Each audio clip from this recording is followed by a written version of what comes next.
유럽 컨설팅 회의장에서 미국, 유럽, 일본 전문가들이 한국의 철도 기술에 말도 안 된다며 항의를 하고 있습니다. 사우디아라비아 리야드 메트로에 대한 사례인데요. 사막 한가운데 극한의 환경 속에서 한국이 다른 나라보다 앞선 지하철 기술을 적용한다는 사실에 다들 충격을 받고 믿지 못하겠다는 반응입니다. 그 순간 한 패널이 손을 들고 발언을 했습니다. 반박하던 전문가들은 결국 인정할 수밖에 없었는데요. 도대체 무슨 일이 있었던 걸까요? 그럼 오늘의 사연 같이 들어보겠습니다. 여러분, 시작하기 앞서 구독과 좋아요, 저에게 큰 힘이 됩니다. 안녕하세요. 저는 영국의 철도 자문 엔지니어 마크 헌터입니다. 캠브리지 공과대학에서 철도공학을 전공한 후 30년간 런던, 파리, 뉴욕의 지하철 프로젝트를 자문해온 전문가로서 자부심이 대단했습니다. 영국 철도청에서 10년, 유럽연합철도 자문위원회에서 15년을 보내며 세계 최고의 철도 기술은 당연히 영국과 프랑스가 보유하고 있다고 확신했어요. 제 사무실 벽에는 성공적으로 완료한 프로젝트들의 증서가 빼곡히, 그 중에서도 런던 크로스레일 프로젝트의 감사패가 가장 눈에 띄는 자리를 차지하고 있었습니다. 2022년 여름의 어느 날, 평소와 같이 아침 차를 마시며 이메일을 확인하던 중 놀라운 제안을 받았어요. 그것은 사우디아라비아 리야드에 건설 중인 세계 최대 규모의 메트로 프로젝트 현장에 자문위원으로 초청하는 내용이었죠. 초청장에는 176km 길이의 6개 노선, 85개 역사를 갖춘 미화 230억 달러 규모의 프로젝트라고 적혀 있었습니다. 이 정도 규모라면 세계 최고의 철도 기업들이 모두 참여했겠군. 당연히 영국의 네트워크 레일과 프랑스의 알스톰, 독일의 지멘스 같은 기업들이 주요 계약자라고 생각했어요. 일정을 조정하고 수락 메일을 보낸 후 사우디 철도청에서 보내온 상세 프로젝트 자료를 살펴보기 시작했습니다. 사우디 정부의 비전 2030을 상징하는 이 프로젝트는 세 개의 주요 컨소시엄이 맡고 있었어요. 13호선은 미국과 스페인 연합, 46호선은 여기서 이상한 점을 발견했습니다. 4, 5, 6호선을 맡은 주체가 한국 컨소시엄이라고. 도대체 왜 한국이지? 내 사무실 문을 두드리는 소리에 고개를 들었어요. 영국 철도청 시절부터 함께 일해온 동료 제임스 윌킨슨이었습니다. 그는 내가 보고 있던 자료를 흘끗 보더니 표정이 변했어요. 한국 컨소시엄이 4, 5, 6호선을 맡았다는 내용을 보고 그가 놀란 듯 이야기했죠. 아마 가격 경쟁력 때문일 거라고. 한국은 항상 값싸게 입찰하는 것으로 유명하며 기술력보다는 저렴한 단가로 승부하는 전략을 쓴다고 말했어요. 나도 그의 의견에 고개를 끄덕였습니다. 사우디 같은 극한의 환경에서 지하철을 건설하려면 유럽의 노하우가 필수적일 터인데 한국이 주요 노선을 맡은 것은 의아했어요. 자료를 더 살펴보니 한국이 맡은 구간이 더욱 충격적이었습니다. 킹 칼리드 국제공항과 킹 압둘라 금융지구를 연결하는 노선으로 리야드에서 가장 중요한 구간이었어요. 또한 29개의 역사와 24km의 교량 구간까지 포함하고 있었죠. 내 마음속에는 의구심이 커져갔습니다. 어떻게 한국이 이런 중요한 구간을 맡을 수 있었을까? 제임스와 차를 마시며 우리는 한국의 철도 기술에 대해 이야기를 나눴어요. 그는 영국이 19세기부터 철도를 개발해 온 반면 한국은 고작 50년 정도의 경험밖에 없다고 지적했습니다. 나는 서울 지하철에 대해 들어본 적은 있지만 깊이 연구해 본 적은 없었어요. 오래된 편견이었지만 당시에는 한국의 기술력을 심각하게 과소평가하고 있었습니다. 리야드행 비행기 티켓을 예약하면서 속으로 생각했어요. 이번 프로젝트는 철도, 강국 영국의 위상을 다시 한번 확인하는 기회가 될 것이라고. 리야드 공항에 내리자마자 50도가 넘는 뜨거운 열기가 저를 덮쳤어요. 영국의 선선한 날씨에 익숙한 저로서는 사막의 무자비한 열기가 예상보다 훨씬 강렬하게 느껴졌습니다. 공항에서 나오니 모래먼지를 날리는 바람이 얼굴을 때렸고 순간 이런 환경에서 정밀한 철도 시스템을 건설한다는 것이 얼마나 어려운 도전인지 실감했어요. 호텔에 도착해 체크인하는 동안 내일의 현장 방문 일정을 점검했습니다. 영국과 미국 기업이 담당한 13호선을 둘러본 후 한국 팀이 맡은 4호선 현장을 방문할 예정이었어요. 저녁 식사 자리에서 유럽에서 온 다른 컨설턴트들과 함께 앉게 되었습니다. 프랑스에서 온 피에르, 독일의 한스, 이탈리아의 마르코, 모두 세계적으로 인정받는 철도 전문가들이었어요. 대화는 자연스럽게 한국팀의 참여에 대한 이야기로 흘러갔죠. 한스는 한국이 훌륭한 승객 서비스 시스템을 갖추고 있을지 몰라도 사막에서의 건설 노하우는 부족할 것이라 단언했습니다. 피에르는 사우디의 정치적 결정으로 한국이 선정되었을 가능성을 제기했어요. 마르코는 어깨를 으쓱하며 곧 한국 팀이 유럽 기업들에게 도움을 요청하게 될 거라 예상했습니다. 잠자리에 들기 전 나는 내일 보게 될 한국 현장에서 많은 문제점을 발견할 것이라 확신하며 노트에 예상되는 기술적 문제들을 적어 두었어요. 다음날 아침 유럽과 미국 기업이 맡은 구간을 방문했습니다. 모든 것이 예상대로였어요. 익숙한 공법, 익숙한 장비, 익숙한 관리 방식, 30년간 보아온 건설 현장과 다를 바 없었죠. 그런데 그날 아침 갑자기 모래폭풍이 불어닥쳤습니다. 유럽 기업들의 현장은 작업을 중단했고 모든 장비는 보호 덮개로 가려졌어요. 점심 식사 후 한국 팀이 맡은 4호선 현장으로 향했습니다. 가는 길에 제임스가 속삭였어요. 모래폭풍 때문에 아마 작업이 완전히 중단되었을 거라고. 그러나 현장에 도착한 순간 저는 믿을 수 없는 광경을 목격했습니다. 모래폭풍이 지나갔음에도 불구하고 한국 팀의 작업은 멈추지 않고 정상적으로 진행되고 있었어요. 유럽 기업들의 현장과는 달리 여기서는 마치 아무 일도 없었던 것처럼 크레인이 움직이고 작업자들이 분주히 오가고 있었습니다. 현장 책임자인 박정환 박사가 우리를 맞이했어요. 서울 지하철 건설을 이끌었던 베테랑 엔지니어라고 자신을 소개한 그는 자신감 넘치는 표정으로 반겼습니다. 모래폭풍을 어떻게 예측하셨냐고 물었어요. 박 박사는 여유롭게 미소 지으며 설명했습니다. AI 기반의 날씨 예측 시스템을 개발했으며 이 시스템이 오늘의 모래폭풍을 6시간 전에 감지했고 그래서 미리 대비책을 마련할 수 있었다고 했어요. 더 놀라운 것은 현장에 설치되고 있는 특수 레일이었습니다. 영국의 철도 전문가로서 전 세계의 레일 시스템을 연구해 왔지만 이런 종류의 레일은 본 적이 없었어요. 박 박사의 설명에 따르면 이 레일은 특수합금으로 제작되어 사막의 극심한 온도 변화 최대 70C 차이에도 휘거나 균열이 생기지 않도록 설계되었다고 합니다. 30년간의 경험에도 불구하고 이런 혁신적인 기술은 처음 보는 것이었어요. 내 전문 분야에서 한국이 앞서 있다는 사실을 인정하기 어려웠지만 눈앞에 펼쳐진 증거는 부정할 수 없었습니다. 한국팀의 첫 번째 현장 방문에서 받은 충격이 채 가시기도 전에 놀라운 소식이 전해졌어요. 사우디 왕세자 무함마드 빈 살만이 직접 터널 굴착 현장을 방문한다는 것이었습니다. 게다가 한국팀은 이 방문 자리에서 터널 굴착 속도의 세계 기록에 도전한다고 했어요. 나는 초청장을 받고 믿기지 않았지만 이런 역사적인 순간을 목격할 기회를 놓치고 싶지 않았습니다. 사우디의 뜨거운 태양이 머리 위로 내리쬐는 가운데 나는 다른 국제 컨설턴트들과 함께 현장에 도착했어요. 한국팀의 현장 책임자가 자신감 넘치는 목소리로 발표했습니다. 하루에 45m 굴착이 목표라고요. 그 말을 듣는 순간 주변에서 웃음소리와 코웃음이 터져 나왔습니다. 나도 내 귀를 의심했어요. 현재 유럽 기술로 달성한 세계 기록은 32m였죠. 그것도 스위스 알프스의 안정된 안반층에서 최적의 조건으로 이루어진 기록이었습니다. 사막의 불안정한 모래 지반에서 45m라니 말도 안 되는 소리였어요. 독일 컨설턴트 한스가 내 옆에서 비웃듯이 말했습니다. 이건 순전히 PR용 이벤트일 뿐이며 실제로는 절대 불가능하다고요. 프랑스의 피에르도 동의하며 이런 무모한 도전은 장비 손상과 안전사고로 이어질 것이라 경고했어요. 나도 그들의 우려에 공감했습니다. 영국의 최신 터널 굴착 장비 TBM로도 하루에 28m가 최대였으니까요. 한국 컨소시엄의 대표가 우리를 굴착 현장으로 안내했어요. 도착하니 직경 9.8m의 거대한 TBM이 우리를 기다리고 있었습니다. 언뜻 보기에도 유럽산 장비와는 달랐어요. 여러 부분이 개조되어 있었고 레이저 측정 시스템과 실시간 데이터 분석 장치가 추가되어 있었습니다. 한국 엔지니어가 자랑스럽게 설명했어요. 이 TBM은 서울 지하철 9호선 건설에서 사용된 것을 사막 환경에 맞게 개량한 것이며 AI 지원 시스템으로 집안 상태를 실시간으로 분석해 굴착 압력과 속도를 자동 조절한다고요. 왕세자와 수행원들이 도착하다 현장은 긴장감에 휩싸였습니다. 한국 팀장은 자신감 넘치는 표정으로 왕세자에게 인사하고 곧 시작될 도전에 대해 간략히 설명했어요. 그리고 TBM 작동 버튼이 눌러졌습니다. 거대한 기계가 웅장한 소리와 함께 움직이기 시작했고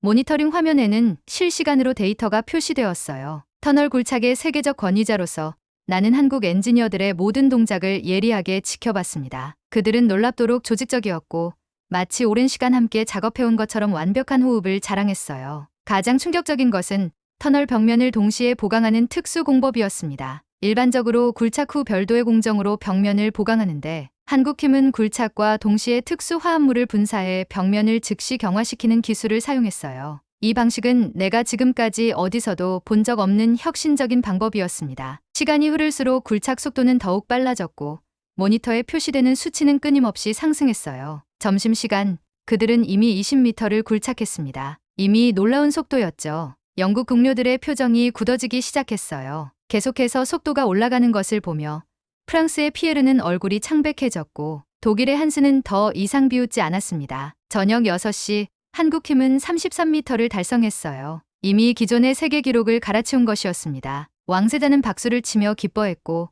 사우디 관계자들은 환호성을 질렀어요. 나는 그저 할 말을 잃은 채 서 있었습니다. 불가능하다고 여겼던 일이 내 눈앞에서 현실이 되고 있었으니까요. 24시간 작업은 밤새도록 계속되었고 다음 날 아침 최종 결과가 발표되었어요. 한국팀은 24시간 동안 총 47.5m를 굴착했습니다. 기존 세계 기록을 무려 15m 이상 뛰어넘은 것이었어요. 왕세자는 직접 한국팀을 축하했고 사우디 정부 관계자들은 환호했습니다. 나는 그 자리에서 이중의 충격에 빠졌어요. 첫째, 내가 불가능하다고 생각했던 일이 실제로 이루어졌다는 사실. 둘째, 그것이 유럽이나 미국이 아닌 한국에 의해 달성되었다는 사실이었습니다. 그날 저녁 호텔 바에서 유럽 동료들과 한자리에 모였을 때 우리는 처음으로 인정했어요. 한국의 기술력이 우리를 앞서가고 있다는 것을. 세계 기록 달성 다음 날 나는 아침 일찍 일어나 창밖을 바라보았어요. 리야드의 뜨거운 햇살이 사막 위로 떠오르는 모습이 마치 새로운 시대의 시작처럼 느껴졌습니다.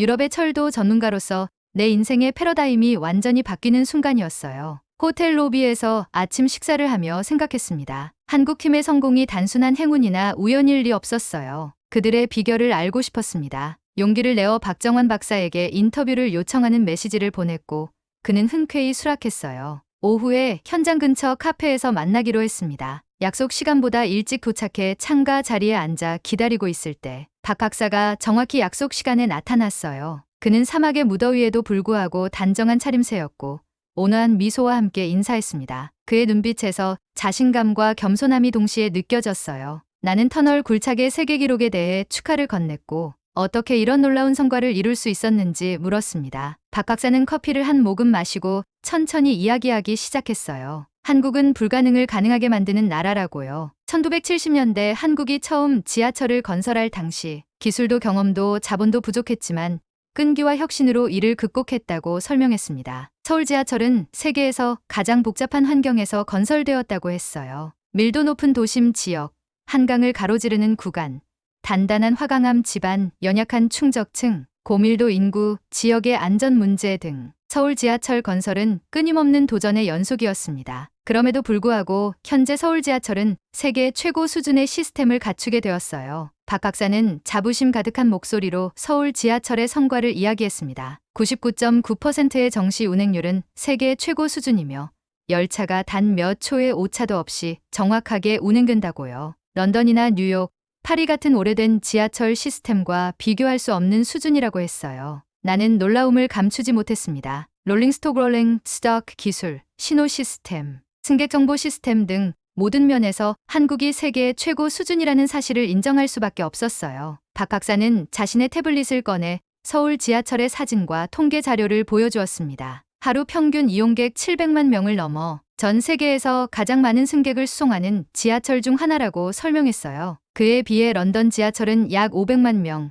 뉴욕은 약 580만 명 수준이라고요. 더 놀라운 것은 한국이 개발한 스마트 건설 시스템이었습니다. 박 박사는 계속해서 설명했어요. BIM Building Information Modeling을 넘어 한국은 실시간으로 공사 현황을 모니터링하고 문제점을 예측하는 AI 기반 시스템을 개발했다고요. 이 시스템은 공사 중 발생할 수 있는 다양한 문제를 사전에 감지하고 최적의 해결책을 제시했습니다. 예를 들어 집안 침하가 예상되면 자동으로 굴착 압력을 조정하거나 지하수 유입이 감지되면 즉시 대응 방안을 마련하는 등의 기능을 갖추고 있었어요. 박 박사는 한국의 독특한 문화적 특성에 대해서도 언급했습니다. 우리는 빨리빨리라는 문화를 가지고 있으며 이것이 한국의 효율성을 높이는 원동력이 된다고요. 하지만 단순히 속도만 추구하는 것이 아니라 품질과 안전을 철저히 관리하는 균형 잡힌 접근법이라고 강조했어요. 한국의 지하철 건설 현장에서는 매일 아침 안전 브리핑을 실시하고 모든 작업자에게 최신 안전 장비를 제공한다고 했습니다. 특히 인상적이었던 것은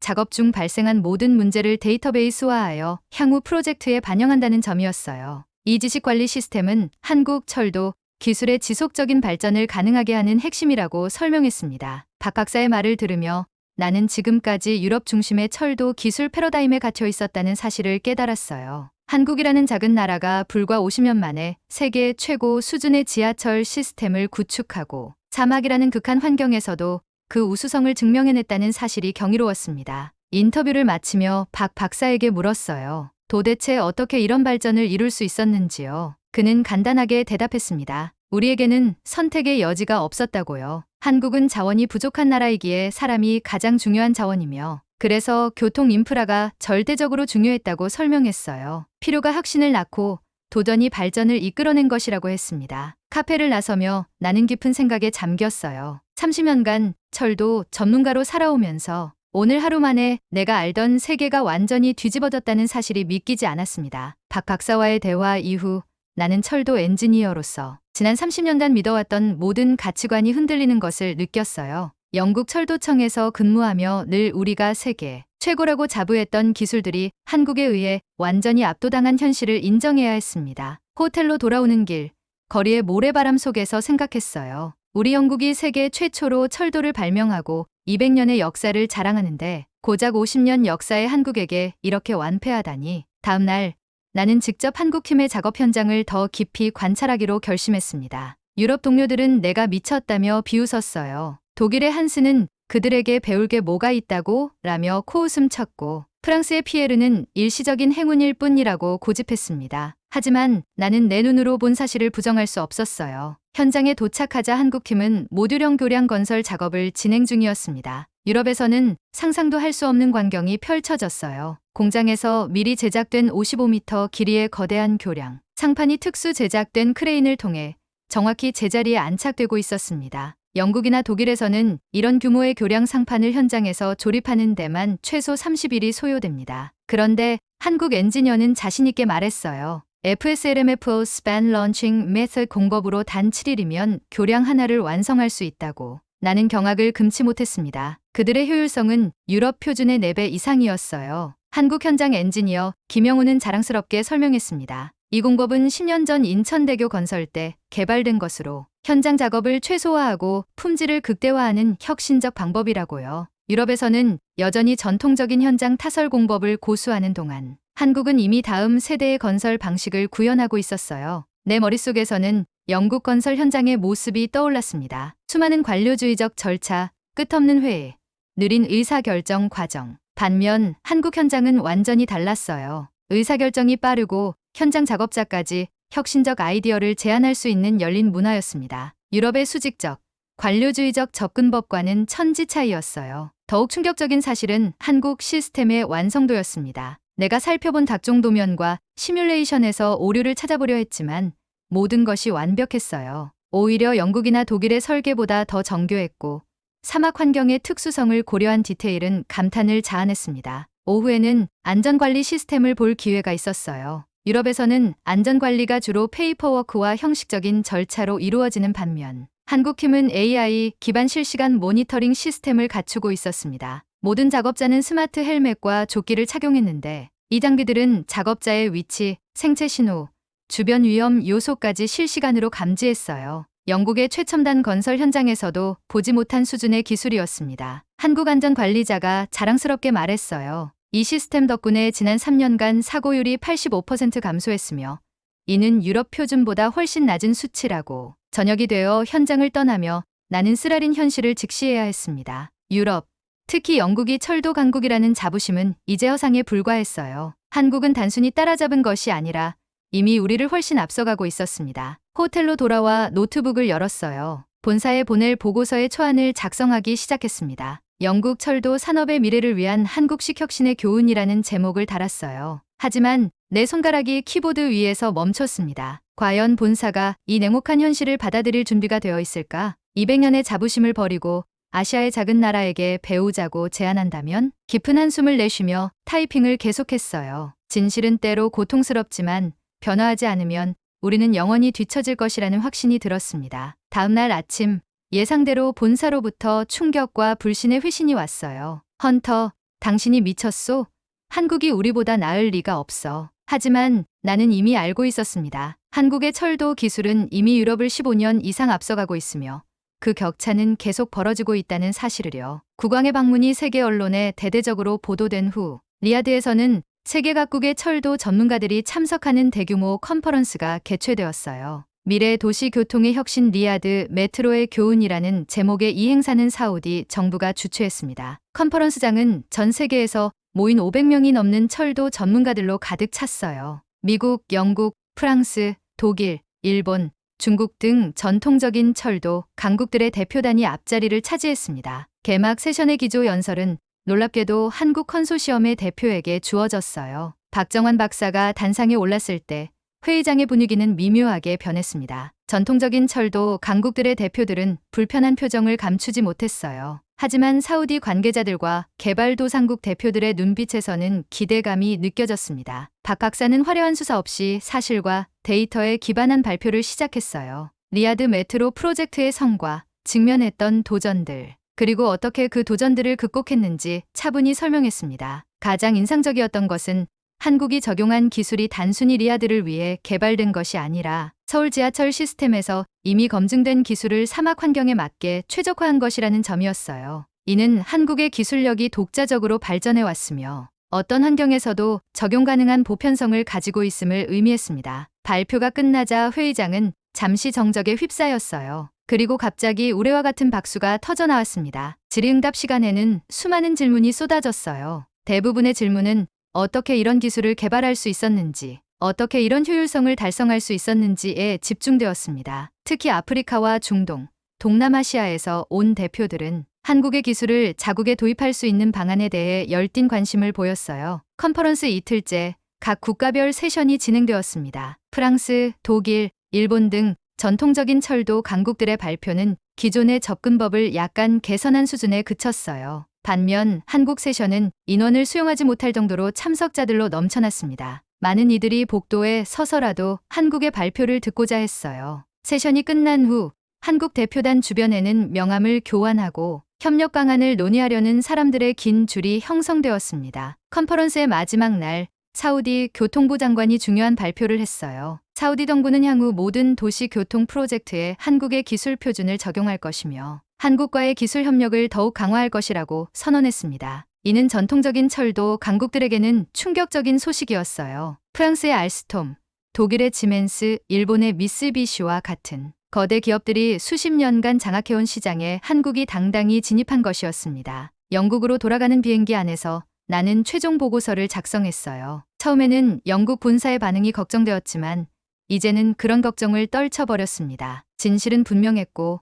그것을 외면하는 것은 영국 철도 산업의 미래를 위험에 빠뜨리는 일이었어요. 보고서의 제목은 단 하나의 문장이었습니다. 미래의 도시철도 모델은 한국에 있다. 보고서에는 한국의 기술적 성과뿐만 아니라 그들의 작업 방식, 문제 해결 접근법, 그리고 무엇보다 불가능에 도전하는 정신까지 담았어요. 이것은 단순한 기술 보고서가 아니라 철도 건설의 새로운 패러다임을 제시하는 선언문과 같았습니다. 영국 본사에 도착하자 예상대로 보고서는 큰 논란을 일으켰어요. 일부 경영진은 내가 너무 과장했다고 비판했고 일부는 한국 기술에 대한 맹목적인 찬사라 지적했습니다. 그러나 데이터와 사실은 명백했어요. 리야드 메트로 프로젝트의 객관적인 성과 지표는 한국 팀이 맡은 구간이 비용은 15% 적게 들었으면서도 일정은 20% 앞섰다는 것을 보여주었습니다. 결국 회사는 한국의 철도 기술을 연구하는 특별팀을 구성하기로 결정했어요. 더 놀라운 일은 6개월 후에 일어났습니다. 우리 회사는 한국의 건설사와 공동으로 중동의 또 다른 메트로 프로젝트에 입찰하게 되었어요. 이것은 우리 회사 역사상 처음 있는 일이었고 유럽의 전통적인 철도 강국들 사이에서도 큰 화제가 되었습니다. 그리고 우리는 그 프로젝트에 입찰해서 승리했어요. 철도 역사의 새로운 장이 열리고 있었습니다. 리야드 프로젝트 완료 1년 후 나는 직접 서울 지하철 시스템을 연구하기 위해 한국을 방문하기로 결정했어요. 영국 철도청은 내게 특별 임무를 부여했습니다. 한국의 철도 기술과 운영 시스템을 심층 분석하고 영국 철도 시스템 개선에 적용할 수 있는 방안을 찾으라는 것이었어요. 이는 200년 철도 역사를 가진 영국이 50년 역사의 한국에게 배우겠다고 공식적으로 인정한 첫 사례였습니다. 인천국제공항에 도착한 순간부터 나는 깊은 인상을 받았어요. 공항철도는 정확히 43분 간격으로 서울역까지 운행되었고 열차는 최신 기술로 무장한 채 소음 없이 미끄러지듯 달렸습니다. 서울 도심에 도착해 숙소에 짐을 풀자마자 나는 지하철을 타기 위해 서둘러 나갔어요. 가장 가까운 역인 종로 3가역에 들어서자 깨끗함과 질서정연함에 놀랐습니다. 플랫폼 스크린도어, 디지털 안내판, 교통카드 시스템, 모든 것이 완벽하게 통합되어 있었어요. 전체 노선도를 보고 또 한 번 충격을 받았습니다. 서울 지하철은 총 23개 노선, 728개 역, 연장 1200km가 넘는 세계 최대 규모의 지하철 네트워크였어요. 런던 지하철이 11개 노선에 270개 역, 총 연장 402km인 것과 비교하면 압도적인 규모였습니다. 그날 하루 동안 나는 여러 노선을 타보며 서울 지하철의 모든 측면을 관찰했어요. 정시성, 청결도, 승객 안내 시스템, 환승 효율성, 모든 부분에서 세계 최고 수준이었습니다. 가장 인상적이었던 것은 출퇴근 시간 러시아워 관리였어요. 런던에서는 러시아워 때 몇 번의 열차를 놓쳐야 겨우 탑승이 가능한 경우가 많지만 서울에서는 플랫폼 대기 시간이 최대 23분을 넘지 않았습니다. 열차가 2분 간격으로 정확히 도착했고 승객들은 질서 있게 승하차했어요. 다음 날 나는 리야드 프로젝트에서 만났던 박정환 박사와 서울 지하철공사 본사에서 만났습니다. 그는 나를 반갑게 맞이했고 서울 지하철의 통제센터로 안내해 주었어요. 그곳에서 본 광경은 마치 미래의 한 장면 같았습니다. 거대한 스크린월에는 전체 지하철 네트워크가 실시간으로 표시되고 있었고 각 열차의 위치와 상태가 정확히 모니터링되고 있었어요. AI 기반 시스템이 열차 운행을 최적화하며 문제 발생 시 즉각적인 대응 방안을 제시했습니다. 박 박사는 자랑스럽게 설명했어요. 서울 지하철은 99.9%의 정시 운행률을 유지하고 있으며 이는 세계 어느 지하철 시스템보다 높은 수치라고요. 또한 평균 고장 간격은 열차 1대당 120만 킬로, 영국 철도의 30만 킬로보다 4배 이상 높았습니다. 통제센터 견학 후 박 박사는 나를 서울 지하철 기술연구원으로 안내했어요. 그곳에서 개발 중인 차세대 열차 시스템과 스마트, 역사 기술은 현재 운영 중인 시스템보다 한 세대 더 앞서 있었습니다. 무인운전 기술,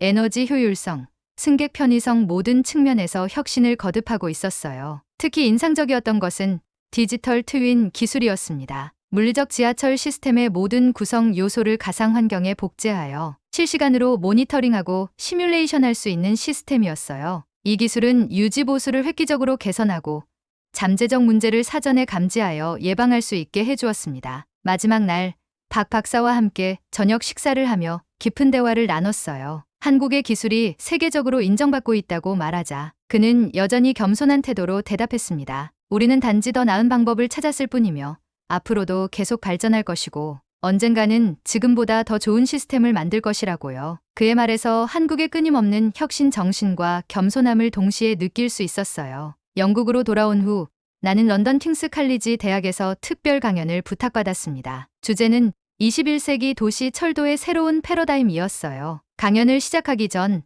잠시 생각에 잠겼습니다. 불과 2년 전까지만 해도 나는 영국과 유럽이 철도 기술의 최전선에 있다고 확신했었어요. 그런 내가 이제는 한국의 기술을 전파하는 사람이 되었다는 사실이 아이러니했습니다. 첫 슬라이드에 리야드 메트로와 서울 지하철의 사진을 띄우고 나는 진심을 담아 말했어요. 때로는 우리가 불가능하다고 생각했던 일이 다른 이들에게는 일상일 수 있습니다. 한국은 그런 일상의 기적을 만들어내는 나라입니다. 그리고 이어서 내가 한국에서 배운 가장 중요한 교훈을 나누었습니다. 진정한 혁신은 가끔 우리가 가장 의심했던 곳에서 온다는 것. 그리고 200년의 역사와 전통에 안주하는 것보다 끊임없이 도전하고 발전하는 자세가 중요하다는 것이었어요. 강연이 끝난 후 많은 학생들과 업계 전문가들이 질문을 쏟아냈습니다. 그중 한 학생이 물었어요. 앞으로 철도 기술의 미래는 어디에 있을까요? 나는 잠시 생각하다 확신을 가지고 대답했습니다. 미래는 이미 한국에 와 있습니다. 우리가 따라가야 할 때입니다. 오늘날 나는 영국과 한국 간의 철도 기술 협력을 위한 특별 대사로 일하고 있어요.